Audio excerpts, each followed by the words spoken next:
Hello and welcome to another edition of Cooking with Bryson. Today's guest chef is Kat Sweet. Hello. What are we making today? We are going to make chicken and dumplings, which growing up, my family used to make this on camping trips on a propane stove. So if you are roughing it right now or you're relatively new cooking and you don't have a lot of equipment, I figured this would be a good on-ramp because it doesn't have a lot of fancy gadgets or a lot of advanced knowledge. Yeah, so for those of you cooking along with us at home or just following, please throw your questions in the Q&A in the panel and we will get to them as we are going. All right, Kat, first up, what's up? What are we doing? Okay, so before we even turn on our stove, I did not chop stuff first because I wasn't sure whether people did. So we want to make sure that we get everything ready to go before the heat goes on. The concept of mise en place, which is French for put in place, get everything ready beforehand. So you've got carrots, onions, and celery, and so we'll just chop them up really fine. Oh, and garlic too. Garlic trick. If you're having trouble peeling your garlic, whack it with the side of a big ass knife and then it'll peel off better. So you don't need to be super precise with how you're chopping your veggies. It's all gonna get kind of simmered down anyway, so a relatively coarse chop is totally fine. So even though these aren't going in first, we want to get them ready beforehand so that they're ready to go when the heat is on.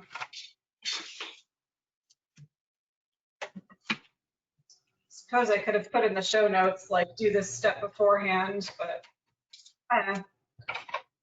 It's worth, I guess, calling out, this is a thing you should do before you start cooking. Do all your prep.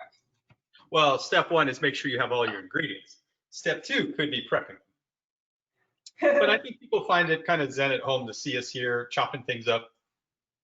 Exactly. Plus, if you had a really stressful day, you can take out some of that rage on an innocent onion and everyone will be totally fine. I forgot to ask, can you hear me okay when my back is a little bit turned from the mic? Yeah, make sure you're enunciating. You do dip a little bit in your volume, but it's good. Okay, I'll keep turning around if I'm talking.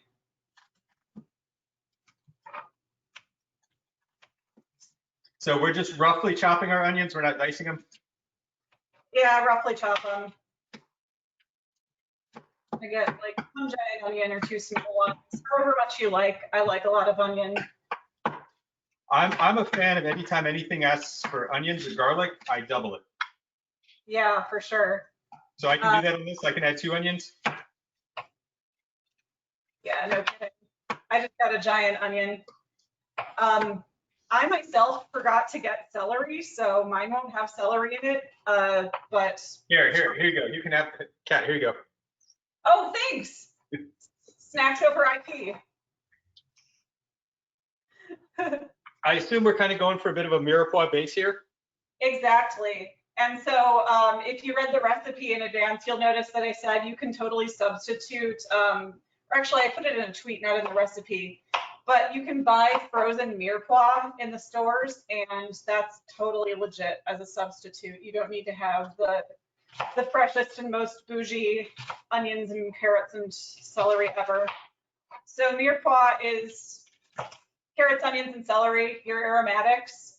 Usually it's either in equal proportions or sometimes there's double the onion to all the other stuff. And you tend to add that as the aromatics at the beginning of when you're making like a soup or a stew or something where you want to impart lots of good flavor.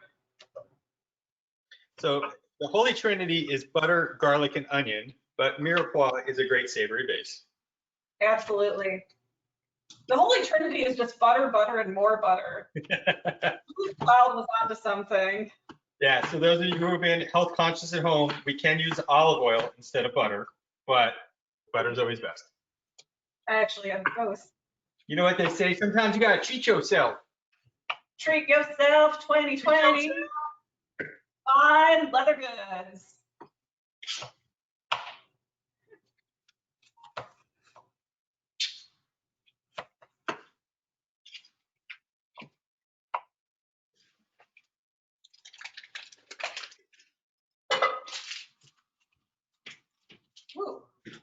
We're gonna need a bigger cutting board. And then with carrots, if they're like this giant, you can like slice them lengthwise, but otherwise just, you know, do a regular like dice, just chop, chop, chop.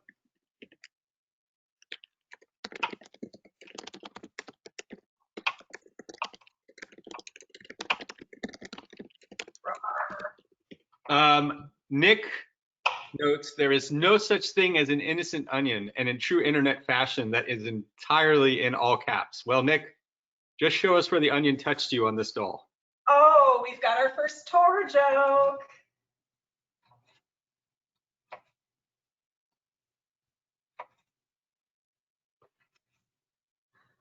Or I realized for the blue team too, there could be a security onion joke in there, but I've never actually used security onion before.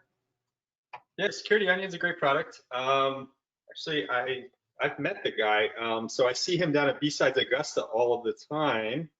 Let's give a correct shout out. I feel bad. Like I've met him. I know him. He's a great guy. Correct shout out. Okay. Well, I want to make sure I like give, you know, always give credit where credit's due. Absolutely. We hate plagiarism. Here we go.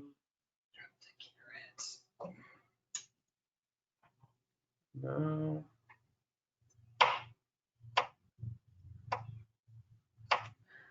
That's it. Doug Burks. Nice. Doug Burks is the founder and CEO of Security Onion. Awesome. Hats off to you, Doug, if I were wearing a hat. Other thing I forgot to mention in the hardware needed, not strictly necessary, but just something, because we're browning the chicken and then taking it out before we put it back in, grab a plate to put it on. I grab tongs. If you don't have tongs, a big fork is fine, just something to fetch it with. But I figure you're going to be eating off of a plate anyway, so you probably have a plate at home. I'm going to start melting my butter. Okay, melt that butter.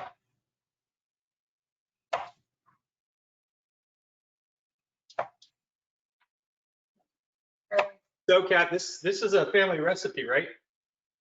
Yeah, I'm not sure if it was adapted from another cookbook, but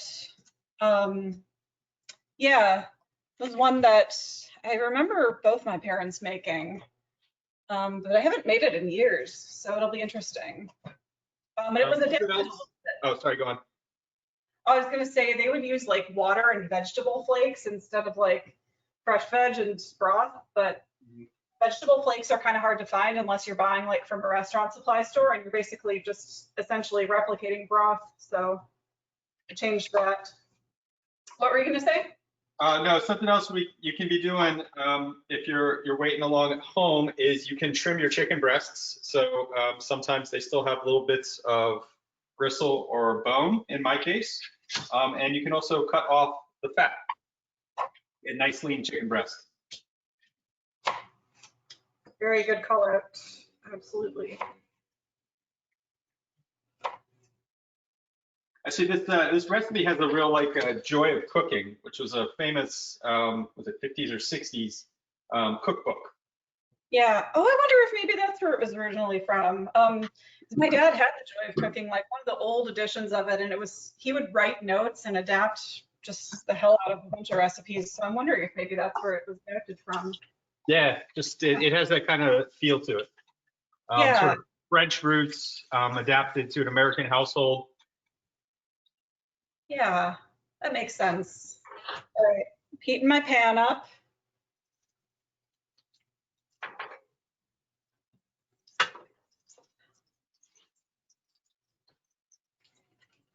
You always want to make sure that the fat or the oil that you are cooking up to sear with is at the right temperature, because otherwise the meat will stick to the pan. This is one of the things that prevents that from happening.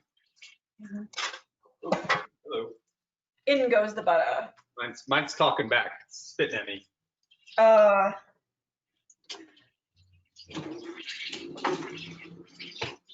So what got you started with cooking, Kat? So I grew up watching both my parents bake and sort of side helping out, so I loved baking. But as far as cooking, I didn't really learn much beyond pasta and rice till I was out on my own after college. And for one, I didn't have a lot of money to eat out a lot, and I was also a vegetarian back then, and so I wanted to be able to cook like stuff that I could eat and not have to question what was in it. I'm not a vegetarian anymore, obviously. We're making chicken, but it gave me a bit of a sense of control over what I was eating. I also I like making stuff. I like creating, like, I knit and crochet. I used to make jewelry when I was a kid. I was artsy. And so this is just kind of another form of taking simple raw ingredients and transforming them into something rich is a process I really enjoy. That's one of the parts that I appreciate about the fact that we don't travel anymore these days, is I actually get to be home and cook all the time. Yeah. I'm appreciating swapping recipes with other people too, because like I have my old standards that I go to a lot, and when I'm cooking for myself a lot more than I used to, just because I'm not traveling, I get sick of stuff that I didn't before. Mm-hmm. Right, my butter's not quite sizzling yet, but it's getting there. Eating slowly. It's all melted now. That Kelly. All right, we got a little bit of bubbleage.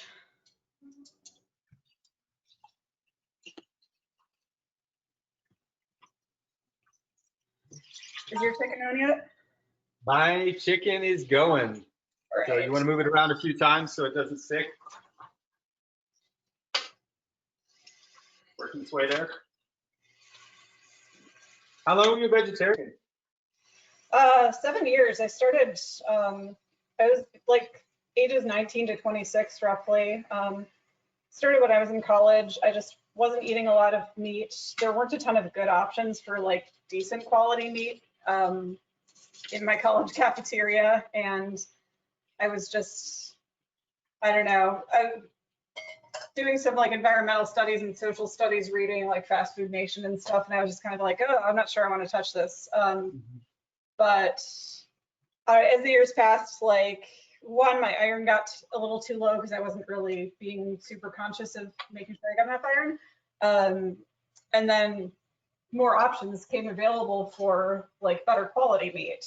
And the final catalyst was like, my appetite was all screwed up when it turned out I had mono, and I texted my partner at the time and I was like, I want chicken, just take me to get chicken. And that kind of broke the dam. But I've still been kind of now having to explore cooking meat just because that wasn't a part of my repertoire when I was teaching myself all of these new cooking skills in my early 20s. So now I'm kind of making up for lost time a little bit, especially now living in Texas, land of barbecue. So what we're going to be doing here is we're just going to be getting the outside seared to a golden. We're not cooking the chicken all the way through. That's going to happen later. Mm-hmm. Yeah. Sorry, go on. Oh, and I was going to say, your pan's going to cool down a little bit when you put the meat in because it's going to be cold. So make sure it's got a little time to start bubbling up again before you move it around and turn it. Yeah, no, this cooking approach is one of my favorites because it's really hard to screw up the meat, right? You know, one of the biggest complaints everyone has around meat is that you end up with a dry cut, right? And you overcook it. And with this, it's impossible to do that. We're going to end up with a delicious, juicy cut of chicken, and you cannot mess it up unless you like leave it for 70 hours or something. You like literally cannot screw this up, and it is going to be awesome. We are brazen hell. Yeah, it's great, especially with chicken. It's so easy to overcook it when you're baking it or grilling it because it's more of a health hazard when you don't cook it through, whereas like beef is a little bit more forgiving.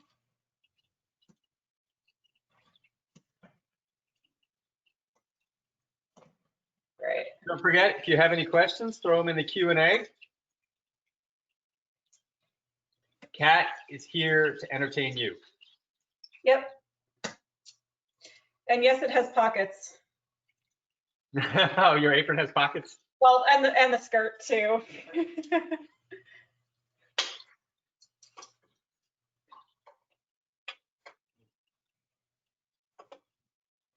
think I'm gonna turn my heat up a little bit.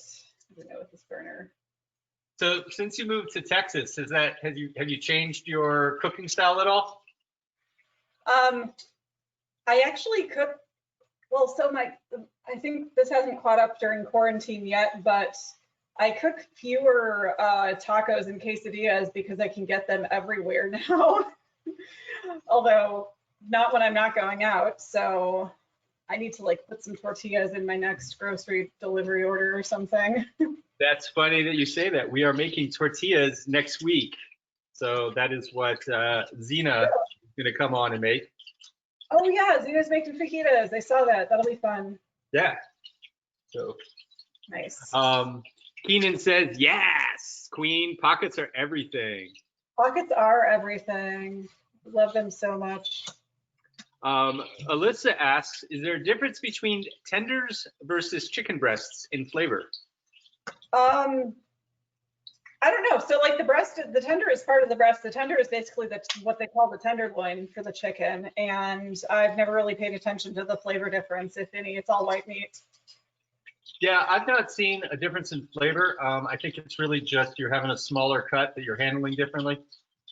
Yeah. Like, I wouldn't do this with tenders because, I mean, searing them on both sides, though, I've already cooked through. So there's no advantage of throwing it in a juice later, which is why a bigger cut of meat works here. Mm-hmm. Got a little bit of color on mine, but like a little bit more before I take them out. I just got to share that because that's looking pretty. Oh, that's looking nice. Yeah, I turned up my pan a little bit, so hopefully we'll get there. They released a little bit of liquid, so you're just a step ahead of me. So take them out, and then you will put in your onions, carrots, and celery. Oh my. Oh, we're not there yet. That's just one side seared. Ah. Where are you? I can't tell where you're at. Are we in a sink? We're still not quite seared yet. They're still in there. Okay, well, that was just one side of mine is seared. The other side's searing now. Okay, I got impatient. I turned mine a little bit when they were white, but not golden brown and delicious.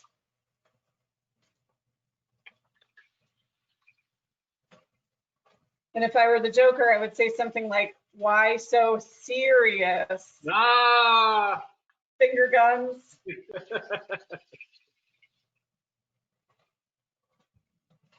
I don't know. If you were going to make a dinner for the Joker, what would you make?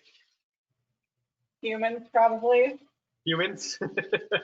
Human dumplings? I don't know. Does he eat?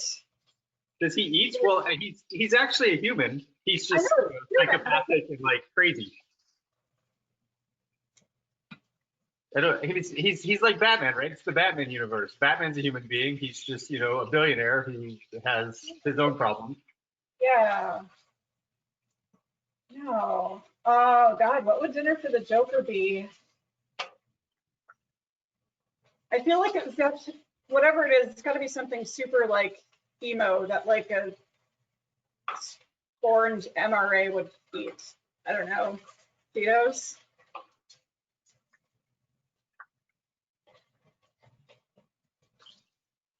See. Hungry teenager wants to know how much longer. I would guess we are probably about 20 to 25 minutes away from dinner.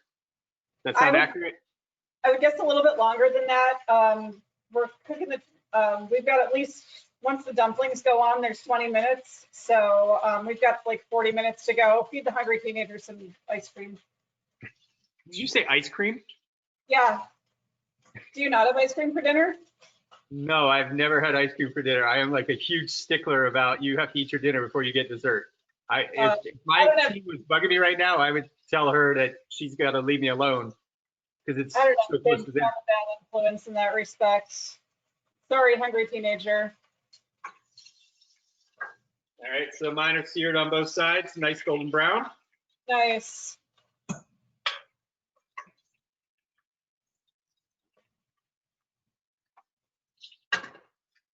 Now for the mirepoix. Now for the mirepoix. Mirror that pois.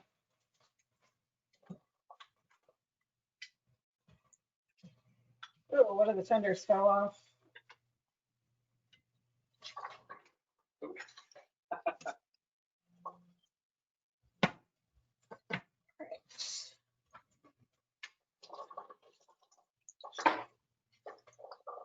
Do that.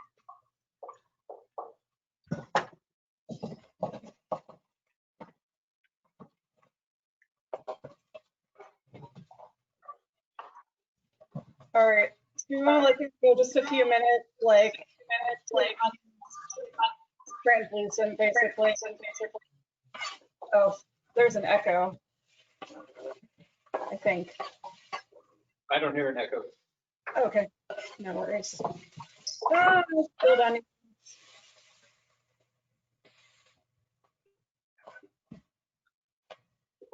Oh, yeah. Until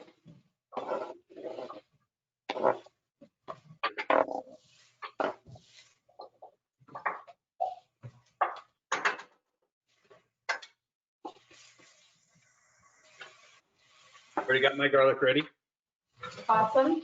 I'm gonna give this a stir, and then I'm gonna mince mine really quick because you were a bit ahead of me. So I'm breaking my own rules about prepping.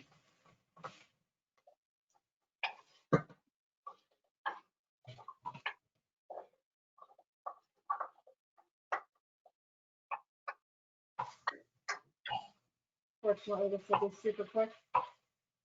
Oh, and let me know too if my pan is too loud. I can maybe move my laptop or something. No, you're good. It's not being picked up.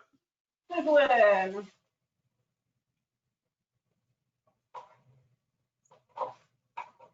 Yeah. So after Zena's fajitas, who else is going to be on the show and what are they making? Who else is cooking what? Who else is going to be on your cooking show and what are they making? Sure. So, well, I don't know the recipes yet, so we do those. We publish those a week in advance. Okay. So after Zena is Dave Kennedy, then Dan Tentler, aka Vis, then Comrade Evie. Nice. Then we round out June with the director of CISA, Chris Krebs. Cool, cool.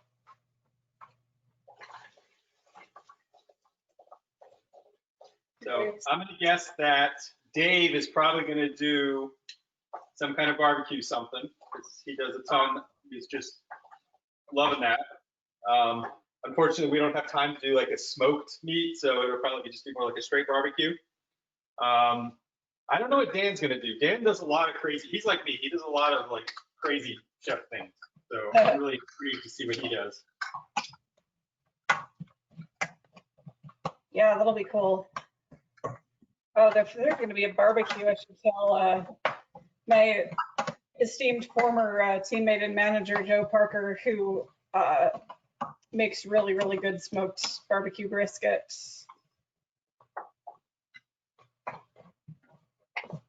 He actually flew some up to, or on one of his trips to Ann Arbor, he took a brisket with him on the plane, vacuum packed, and then served it to colleagues.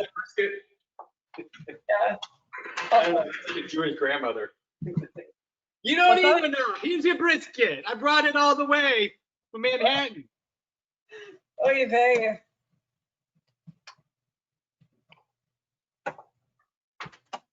Oh.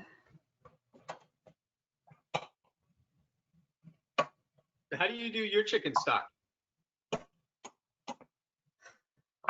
Well, I usually invest in some, no, I was going to make a stock market joke and it didn't land.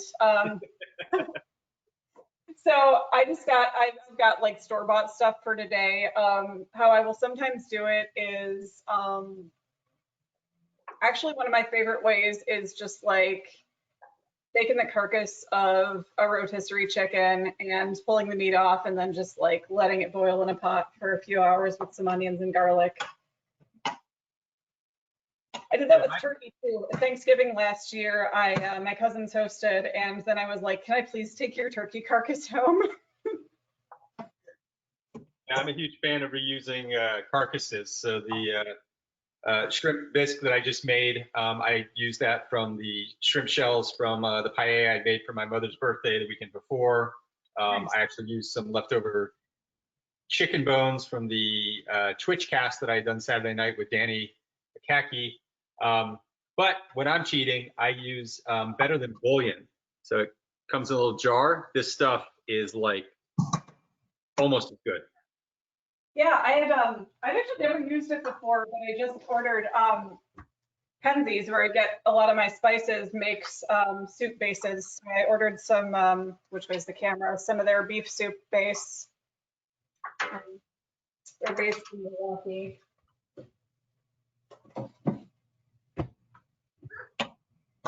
All right, my onions are pretty translucent, so I'm going to throw in the garlic and let that just go for a little bit. Although the pan's wet enough that I don't think the garlic would burn.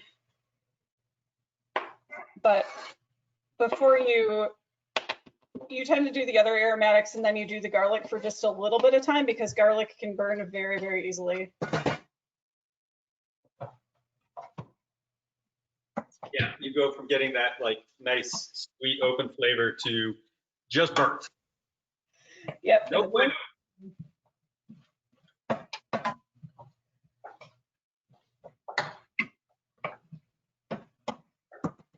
And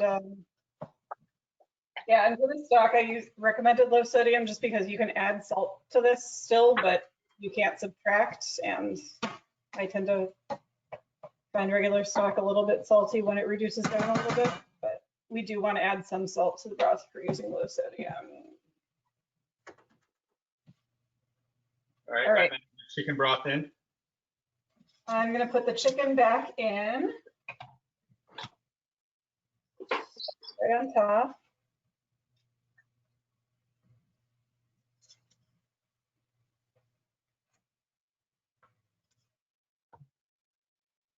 All right.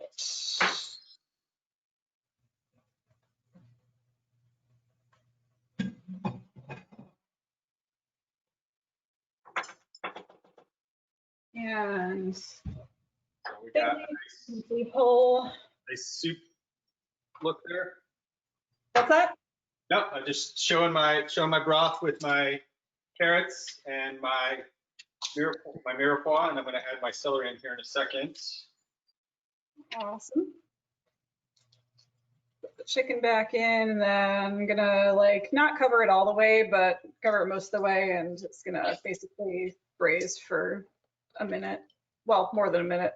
Like. Well, we're trying to get the liquid up to a little bit of a light boil, right? Yep. And then just let it simmer.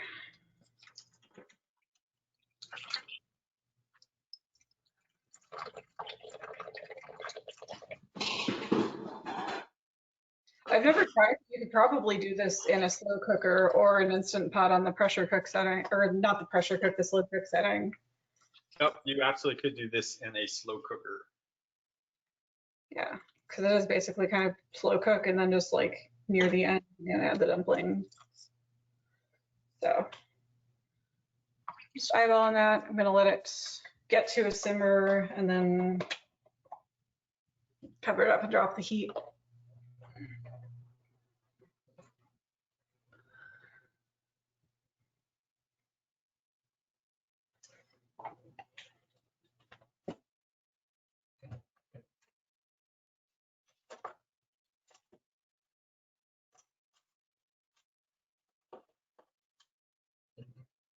And I'm adding a little bit of salt to mine. I'm gonna start with like half a teaspoon. I can always add later. Of kosher salt, by the way. I guess if you're using table salt, you would want to start with less because kosher salt is coarser.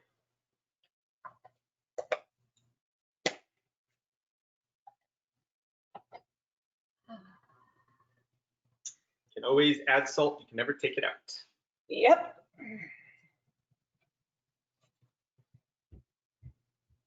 So what got you into InfoSec to begin with? Did you have another career first? I did. I had a couple actually. Yeah, and I think I've told you part of this story, but not everyone has heard it. So when I went to college the first round, I was a gender and women's studies major, Latin American studies minor, and I was like, I'm not quite sure what I want to do with this, but it's a presidential election year and it's a state election year. Maybe I'll work in the political world. So graduated right into a recession, and I worked in the state legislature for a few years. Well, first on the campaign side, and then worked as a page and then a legislative aide. 2010 elections rolled around and I lost my job as a result because the Senate flipped, and so the Dems had to get rid of staff positions. So I was last one in, first one out. So then I was kind of like, okay, I just want out. I don't like this role anyway. It's volatile. There are egos. I don't feel like I can be my authentic self. I'm not really learning I'm not really learning much of anything. So I was working kind of filler jobs for a few years, first for the state and then for the University of Wisconsin. How I first stumbled into the tech world and figured out that it was even a thing that I could do even as a hobby. One of my college roommates was a computer science major and she worked for IBM. And I was dating somebody who worked in security at the time. It was like 2012 or so. And between both of them, they sort of suggested, hey, maybe you should learn how to code. That's a skill that's really useful right now. So that was an interesting experiment. I did learn some things, but it was a lot of nervous crying. It was Ruby and the tutorials for learning to code. I found that there was a huge gaping hole, and maybe it's better now, between this is what a function is, this is what a variable is, and cool, now you're ready to be a full stack software engineer. But it did get me kind of intrigued about sort of the underlying systems, and I went kind of down a bunch of different rabbit holes, learning about Linux commands, learning about networking. And even though the relationships that I was in didn't stick, my interest in security was still sticking a lot. I had started going to cons at this point. So late 2014 or so, I was talking about security a lot. I knew that I wanted to that I was really interested in it, and that I wanted to make it more than a hobby, but I was burnt out at my job and I wasn't really finding much time to explore stuff outside of work because I was just really exhausted. I had some pretty bad things happen earlier that year. So I finally decided I'm going to leave my day job. I'm going to go back to school full time to my local community college, which had a really good security program, and just go all in on this career change and devote all of my time to learning and trying to find a job in security, but also just immersing myself in the tech and in the community. And it worked out really well. It was definitely, it was rough. It was a weird change of pace to go back to being in school after several years out. And it was definitely financially difficult, but absolutely worth it. No regrets. So that was a very, very long, circuitous path, but we got here. And then how did you find DuoSec? So actually, directly from involvement in security cons, I met Wendy Nather really briefly at my first security con when my presentation mentor, Javad Malik, was, we were standing in line for coffee, and he was like, oh, hey, this is my boss, Wendy. Nice to meet you. We went on our ways. I saw her keynote the next year. A few years later, we were both working on the staff of B-Sides Las Vegas, and she knew that I was job hunting, and so I just get a DM from her one day, send me your resume. And I was like, oh, this is nice. Wendy's gonna give me some resume advice. And then the next day she was like, oh, by the way, I submitted your resume for a security analyst role. I hope that was okay. Yeah, Wendy's awesome. I love Wendy. She is a gem. It was actually, this shirt is how I met Wendy. No way. What shirt is that? I see. What's that? I can't see the shirt. I see an alien thing. Oh, Scythe. No, this is actually Grim. Oh, this was Grim. Okay. Yeah, Grim. We would create T-shirts for every DEF CON, and I came up with the idea of the Grim Reaper and the unicorn because I thought the two things together were really funny. And so, you know, you come up with a really cool design, but you don't know. And coming into Black Hat, there were a bunch of people who were like, "Oh my God, I want one of those." And Wendy was one of the people on Twitter who was like, "Hey, I want one." And so we arranged to meet, and that's where Wendy and I first met several years ago. Nice. Should we be mixing our dumplings? Because my stuff's boiling. Yeah, mine is too. Let it go for a while because you do want to make sure it's cooked through and all the flavor is in there. I'll flip mine over. You want to mix the dumplings pretty close to when you're actually going to drop them. Okay. But you can certainly at least measure out the Bisquick. Actually, I'll do that after I flip my chicks overs. Yep, already measured.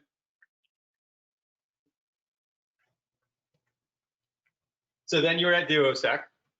Yeah, I was there for 2.25 years. I was there when they became Disco. So you were part of one of the big M&As. That's when Duosac officially became a unicorn. Yeah.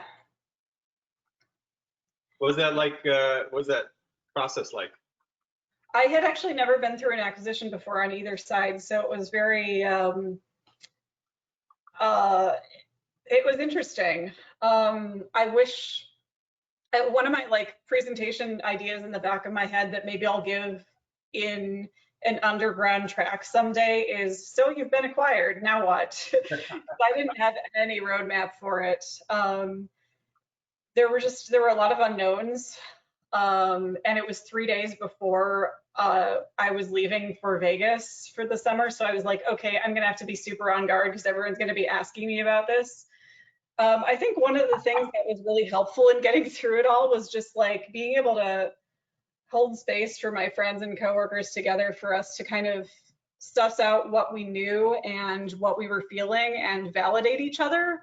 Because it was a very joyous occasion for some people, and it was really scary for other people who figured their jobs might be redundant. So I wanted to make sure we were, you know, kind of giving space for all of that and combating fear with facts when we could. They also gave us t-shirts. What's that? We got t-shirts. I think Cisco does it for all their acquisitions. It was like, it's not a bad shirt actually, but it's like got their bridge design on it, like the Golden Gate Bridge, because that's what their logo is based off of. And for that. So what's some advice that you would give to somebody, right? Let's flesh out a little bit of this talk here. I think a lot of people online would find that interesting. Of the you've been acquired. Yep.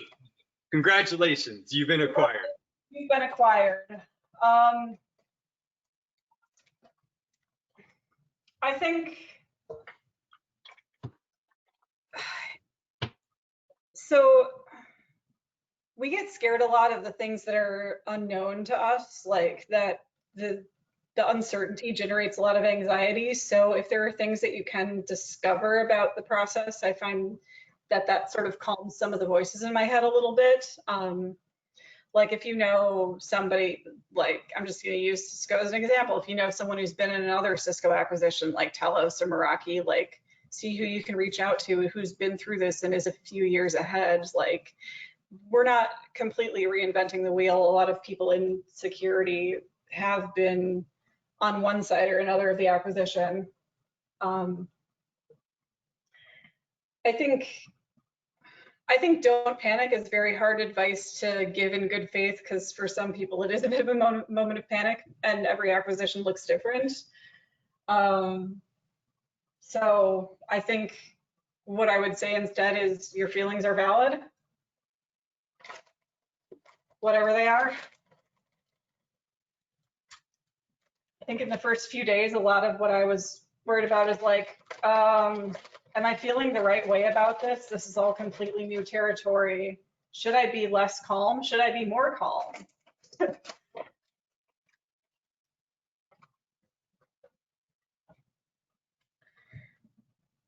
Also, if you're a manager, like, and you have more information, like, be super transparent with your team, especially if big changes are about to happen. Like, nobody likes surprises. Even if you don't have information, I find it really useful to say like, there's no update yet. That's still information. That's like taking away some of the uncertainty for your team. So I think that's a completely legitimate thing to say, is like, hey, I know as much as you do. Oh, that's actually super brothy, so. Yep, I was just noticing that. I'm gonna make an audible on mine, and I'm gonna cut up some potatoes and throw them in there. Go for it. I'm gonna call an audible and take the cover off to let it reduce a little bit before I put on the dumplings. Yay, modifications to recipes. I should have taken this for a test drive last week. It's been a moment, but it's still gonna taste good regardless of what the texture is. All right, and then after Cisco. Yeah, I'm at Capsulate now. It's been about 8 months almost. What do you do at Capsulate? I am a technical evangelist, which is an interesting position to be in during a period where none of us are going to conferences, but turns out there are a lot of other ways to make oneself useful as an evangelist during that time. For instance, everyone and their brother was holding a virtual conference, but there's also blog content. I'm taking on some new like product marketing duties, which will be super interesting. Yeah, it's like, I think the way I've described it to a few people is like it's a Venn diagram of Venn diagrams. Like you have all of these different sort of categories of duties and responsibilities. And so there are a lot of dotted lines beyond just like reporting to my manager. Mm-hmm. So like there's some sales enablement aspects to it where like for each new release, we like give sales collateral to be able to talk about our product and talk about security, why we detect what we detect, all of that stuff. There's stuff like having a presence in the community, but also it's bi-directional too. So there's a lot of like listening to the community, listening to the market. When people are saying like, oh, I hate when such and such product does this because this, I'm like, okay, ears open. We can like, that's useful information to have. So that kind of stuff. It's very different from what I was doing before, which I was in security operations before, but I kind of let my security operations background inform how I can help enable a product that is for a security operations user base.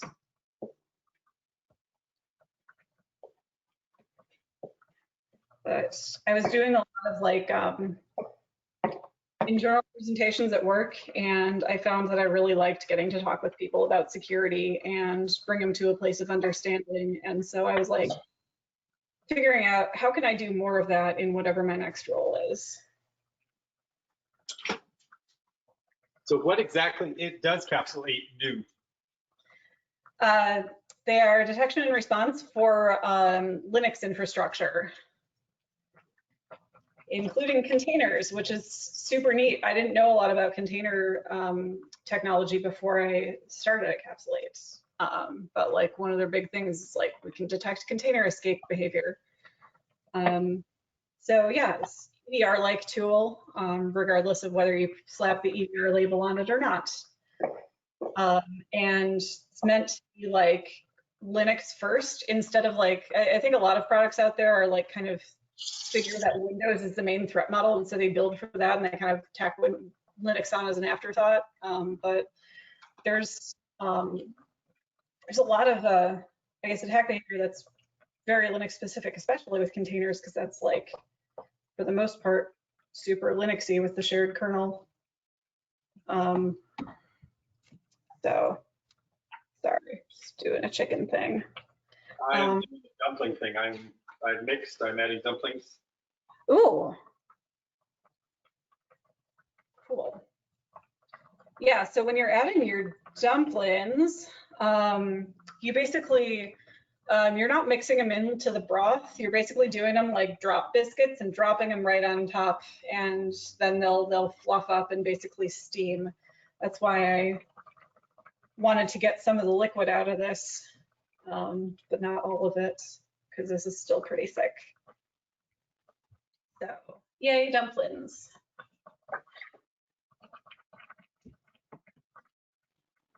So do you all do anything with Kubernetes? We're deployable via Kubernetes. As far as detecting attacks specifically on Kubernetes, it like on an orchestration layer, we primarily like OS level. But I mean, if you've got like a Kubernetes like worker node or something, and I'm going to show my lack of deep Kubernetes knowledge here. Yeah. I was asking you because I still can't quite explain what Kubernetes is. It's like it's a container, but it's not a container. It's not a no, it's like. I wasn't setting you up. I'm still trying to figure it out. And I sat down with Ian Coldwater for like 20 minutes at one point and was just like, all right, Ian, let you answer. Tell me. So at a very high level, if you think of the word orchestration, you've got like an entire orchestra of different parts together. You gotta have a conductor so that they're not all doing their own thing, or like somebody organizing the score, somebody who's like scheduling and coordinating all of them and saying, okay, bassoons play here, violins rest, all of that. Or like, I guess another analogy would be like a wedding planner. Like you've got all of these different parts to coordinate. You just need to make somebody else do the thing instead of all the things. That's what Kubernetes is? What's that? That's what Kubernetes is? The wedding planner for containers? I say as somebody who's never ever planned a wedding before. So if I'm way off, feel free to MST3K me. I don't think anybody's going to pick on you for the wedding planning comment, but they probably will pick on you for whether or not that was an accurate metaphor for Kubernetes. There you go. Yeah.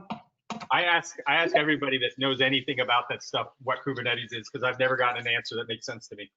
No, in my mind, the mental model of orchestration goes to like security orchestration and automation tools, where like you've got all these different integrations and all these different things, and you can build workflows from different things to another, and it's your tool that makes things talk to one another.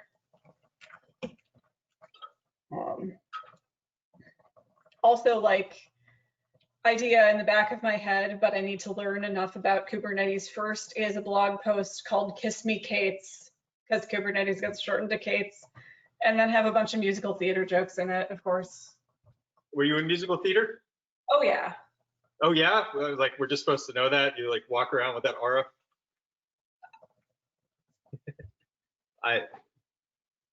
Oh, a musical note. Okay. Treble clef. You could have been a band nerd. What's that? You could have just been a band nerd. I'm an orchestra nerd and a choir nerd and a musical theater nerd. So yeah. No, I always loved musical theater growing up. What was your favorite musical theater? I've been on a Hamilton kick for a very long time. As far as older stuff, I say older like it's super classic. It's like 26 years old. I love Rent. I loved Avenue Q. I got to see that on Broadway with about half the original cast. So that was a lot of fun. As far as older stuff, Hamilton. I was actually supposed to get to see it here at the Kennedy in July until, COVID. Oh no, and now all Broadway is canceled for the rest of the year. Yep. Okay. Yep. So I grew up on Les Miserables. You grew up on, Les Mis, yeah. When I was a kid, we had a cassette tape of Les Miserables, and because I grew up in Europe, and so we would drive all over the place listening to Les Miserables, and me and my little brother would be in the back singing along with all the songs. Nice. We had a cassette tape of Guys and Dolls, so I listened to that one a lot, the 92 revival cast with Nathan Lane. And I didn't piece together at the time that he was the voice of Timon as well.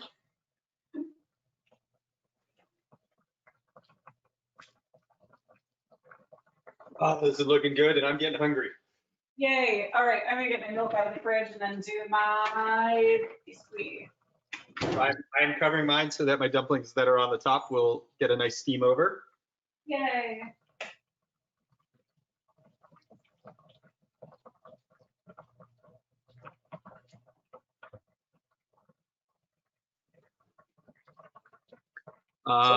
What did you perform in? 1 sec, sorry. Multitasking, pouring milk and talking about Broadway.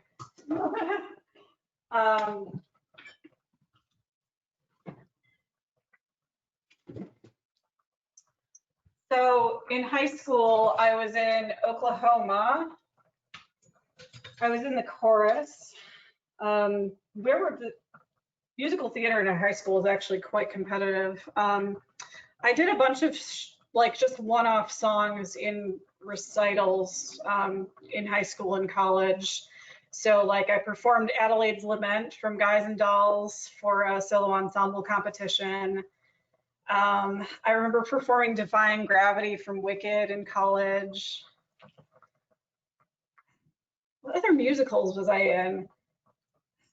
I was in random stuff when I was a kid. There was like a musical of Aladdin or something that I did in middle school.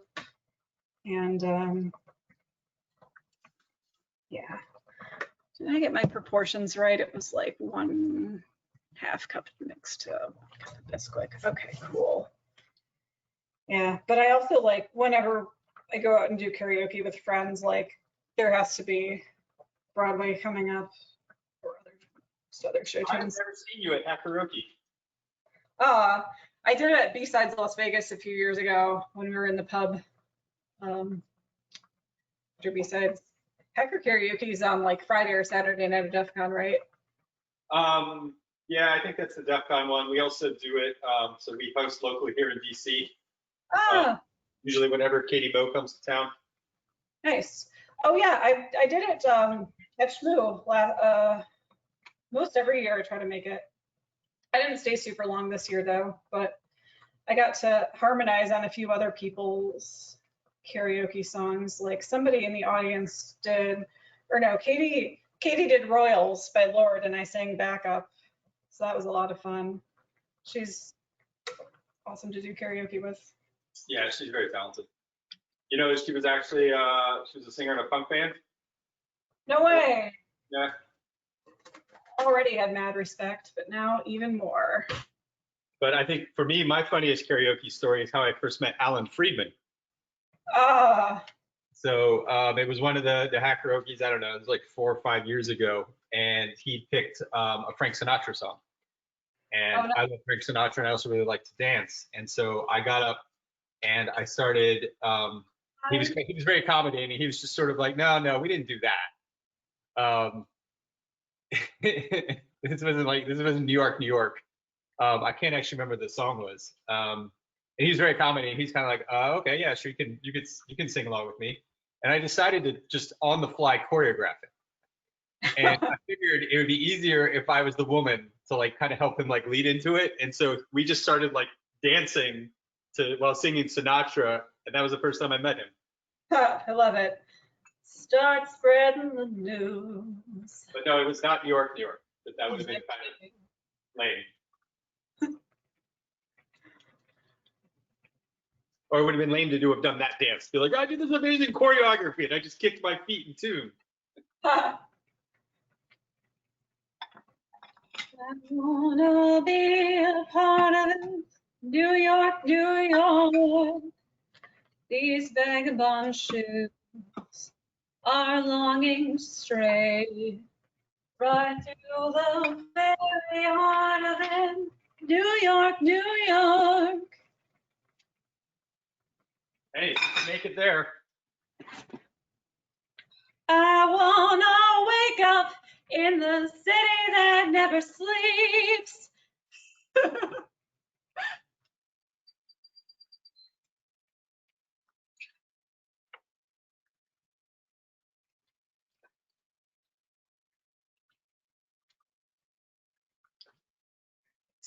Yay, they're cooking. You're a little bit ahead of me, I think, because you're already. I think mine is done. Yay, amazing.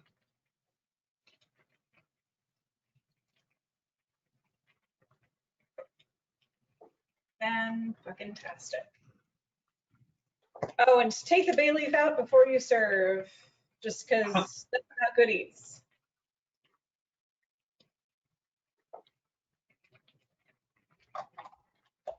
Contrary to popular belief, it's not poisonous. It's just tough and doesn't cook.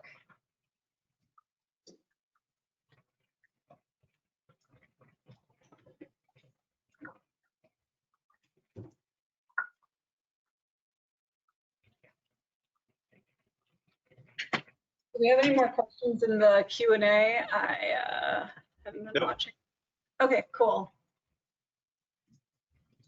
I feel like I need like. Everybody's just getting ready to eat. Everyone's getting that hungry hour. They're like, sorry, hungry teenager. Please find it in your heart to forgive me, hungry teenager. And I hope you do get some ice cream after this. After. Eat your vegetables first. I feel like I need a roasted marshmallow with this just because this was a camping recipe. But I have no marshmallows. If you've never been camping, it's intense. Put some laugh track on that. All right, I'm gonna cover these, let them steam.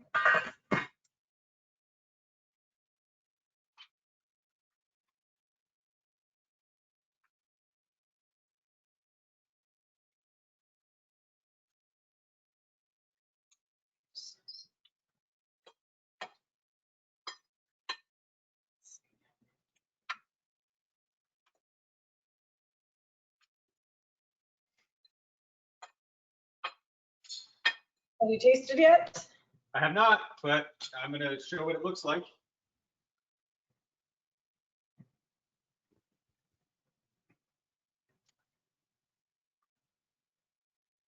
How'd I do? Looks great. Yeah, that looks awesome.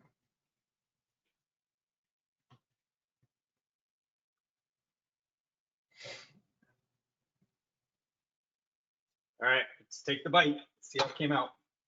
Drum roll, moment of truth.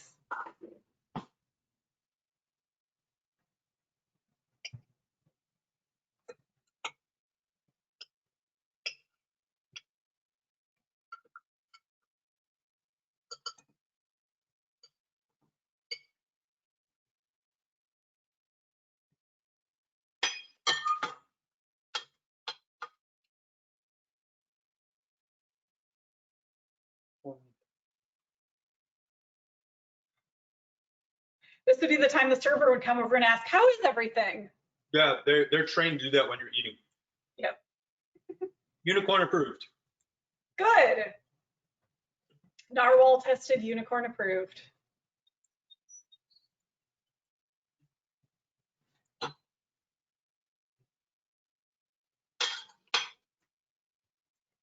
By the way, where did you get the sweet unicorn hoodie that I've seen in a lot of your happy hours?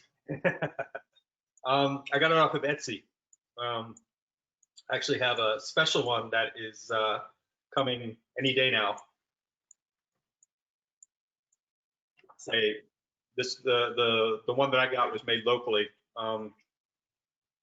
This one, the one I'm getting, it comes from Romania. Oh wow! So it's on the slow. Multiple more unicorn looks coming. Nice. Let's see, should probably give those a few more minutes. The teenager is munching on chips and salsa. Oh, teenager. The hard thing about recipes is they always take longer than they say they will. All right, now you're about to have the toughest critic. My teenage daughter is going to try it because that's what's for dinner. No, Mini Bryson.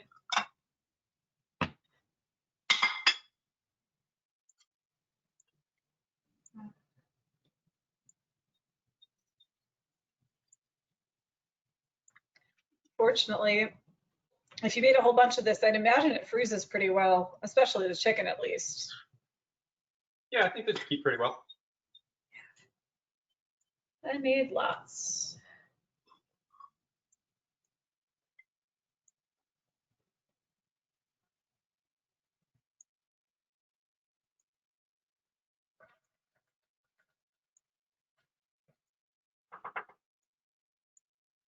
Ooh.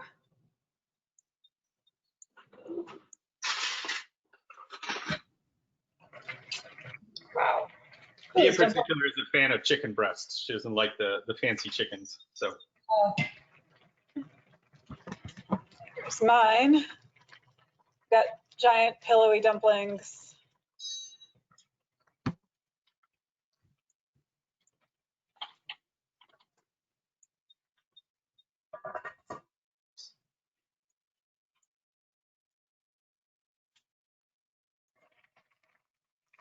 I think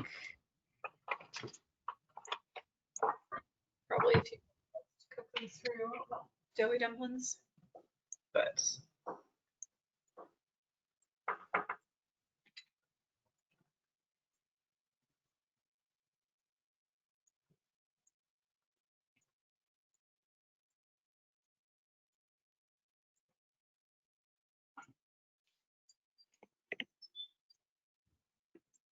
let me know when you're ready to hold yours up. We'll get a screenshot.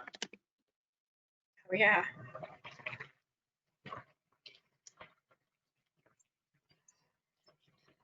Yeah, it probably makes sense to take them and plate them first so I can hold them up. Otherwise, the pan's going to spill.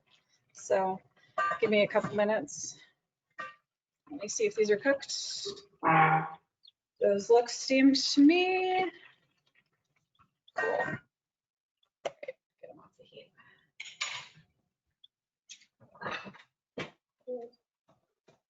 The world wants your opinion. What's that? Oh, got her. What? Try it. Tell me what you think.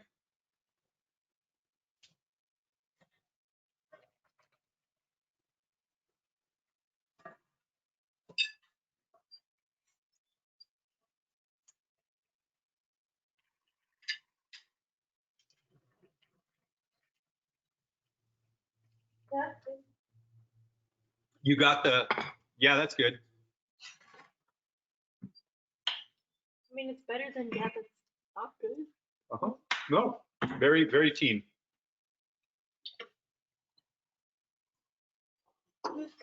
It's better than, and I'll take it for not being the worst thing in the world.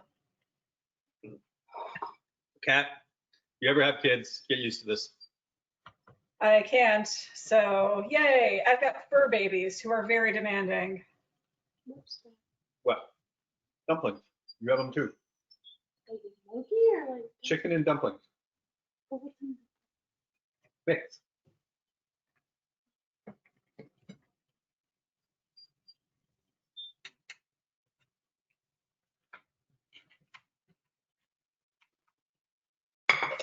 Okay. All right, ready?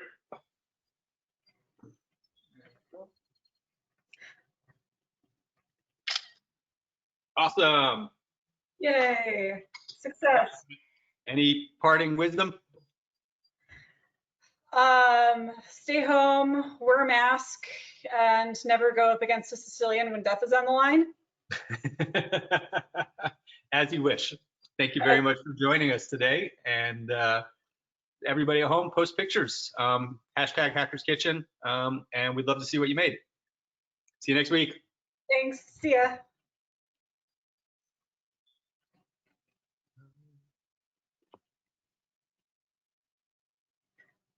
Oh, I don't know go to at all. How do I Yeah, leave? nope, I'm doing the same thing right now. How do I stop it? No.